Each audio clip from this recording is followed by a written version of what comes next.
ఈరోజు దేవుని మాట 1 కొరింథీయులకు 7వ అధ్యాయము 23వ వచనం. మీరు విలువ పెట్టి కొనబడిన వారు గనుక మనుషులకు దాసులు కాకుడి. మనము దేవుని యొక్క ప్రేమ చేత, దేవుని యొక్క కృప చేత, దేవుని యొక్క కనికరం చేత, దేవుని యొక్క మహా కనికరం చేత ఆయన విలువైన రక్తాన్ని సిలువలో కార్చాడు. దేవుడు ప్రాణాన్ని బలిగా అర్పించాడు. ఆ విలువైన రక్తంతో కొనబడ్డాము. వాక్యం వింటున్నా మనము. దేవుడు ఏమంటున్నాడు? మీరు విలువ పెట్టి కొనబడిన వారు కనుక మనుషులకు దాసులు కాకుడి. మనం దేవుని రక్తం చేత కొనబడిన వారం, మామూలుగా కొనబడిన వారం కాదు. ఆయన రక్తంతో కొనుక్కొని మనల్ని ముందుగానే రక్షించాడు.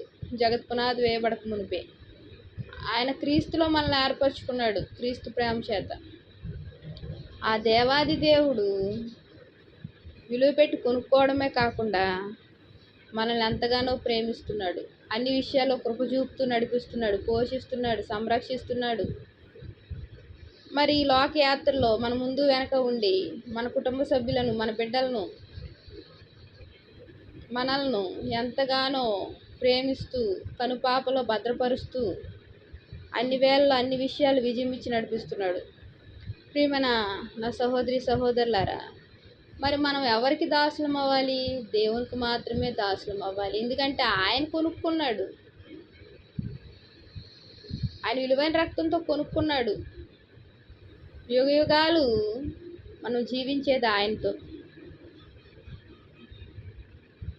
మరి మనం ఎవరికి దాసులు కాకుండా ఉండాలి?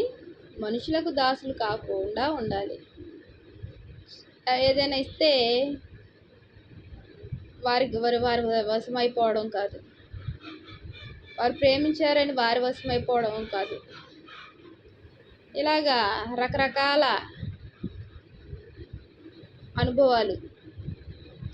చాలామంది ఊరికినే వశమైపోతారు మనుషులకు. ఇక్కడ దేవుడు ఏం చెప్తున్నాడు? మనుషులకు దాసులు కాకుడి. మనుషులకు దాసులమైతే మనలో ఏముండదు? దేవుని యొక్క ఆత్మ దూరమైపోతుంది. మనం దేవుడికి మాత్రమే దాసులమైతే ఆయన ఆత్మ మనలో నిలిచి ఉంటుంది. కృప కనికరములు గల దేవుడు. కృప కనికరములా మా దేవా కృతజ్ఞతనర్పింతు. మరి మనం ప్రతి విషయంలో కృతజ్ఞతాస్తుతులు చెల్లించే వారంగా ఉండాలి. ఆయన కృప కనికరములు గల దేవుడు. మనుషులకు దాసులమైతే మనము అదృశ్యమైన దేవుని విడిచిపెట్టి దృశ్యమైన మనుషుల వైపు చూస్తూ వారి యొక్క ఆచార అలవాట్లు, వారి యొక్క పద్ధతులను అవలంబిస్తూ దేవుని పూర్తిగా మర్చిపోయే వారంగా ఉంటాం. మానవులం, మట్టి స్వభావం. మరి మనం ఏం చేయాలి? మనుషులతో మాట్లాడవద్దా? మనం మనుషులం కాబట్టి పేతురు అంటున్నాడు, నేను అందరితోనూ కలిసి ఉన్నాను అని చెప్తున్నాడు. మనం లోకంలో ఉన్నాం, అందరితో ఉండాలి కానీ దాసులు కాకూడదు. ఎవరికి దాసులు అవ్వాలి? దేవునికి మాత్రమే దాసులం అయ్యి ఉండాలి. ఎందుకంటే ఆయన మనం ప్రేమిస్తున్నాడు, ఆయన నడిపిస్తున్నాడు, ఆయన పోషిస్తున్నాడు, ఆయన సంరక్షిస్తున్నాడు. అయ్యో సహోదరి, మరి మాకు ఎంతగానో సహాయం చేశారు అని మనం అనుకుంటాం అని నేను అనుకుంటా. మరి సహాయం చేపించేది ఆయన దేవుడు, మనుషులు కాదు. మనం మనుషుల్ని చూస్తూ దృశ్యమైన మనుషుల వైపు